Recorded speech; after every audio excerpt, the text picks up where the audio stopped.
then that people should be charged £10? I mean, at least they start to get a reality check that it is costing them money. So perhaps they'll be more serious about attending appointments. Thank you for having me, Nana. I actually don't agree on this occasion, and that's because accountability is important, but not at the cost of clinical responsibility.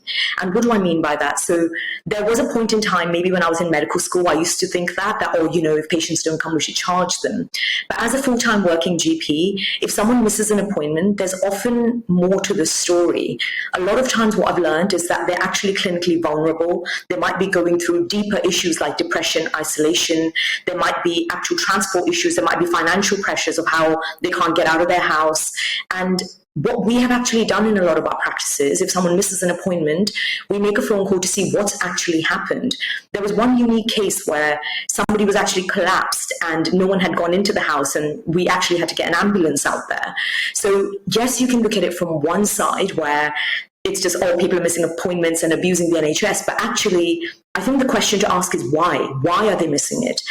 I don't think it's just that they're abusing services, but I think there are deeper issues, and giving them knowledge and educating the public about the importance of, attending your appointments is more important than maybe punishing them or kind of disciplining them in this way. So I, on this occasion, have to disagree. But according to the statistics, there are 15 million appointments. I don't think 15 million people are all collapsing at once. You know what I mean? You can always have, and under Rishi Sunak's plans, he would be saying that you could have one where, your first one will accept, but the next one, if it happens, surely that's quite reasonable for people to start acknowledging that this is costing money. Because I appreciate there's always exceptions to the rule and you can chase it up, but 15 million, and in fact, 4 million between April and January this year. That's a lot, isn't it? It is. It absolutely is. And I'm not saying at no point should we charge them. Of course, if there are repeated missed appointments, we should maybe open our minds to looking at, if someone misses more than 2 appointments, maybe charging them. But what £10 means to a household living on the poverty line is very different to what £10 might be spare cash to somebody, living in a very different area. And I think people are already under so much pressure with financial struggles. I just think this is one less thing that they don't need to worry about, especially as we're just recovering from the pandemic and coming to some sense of normality.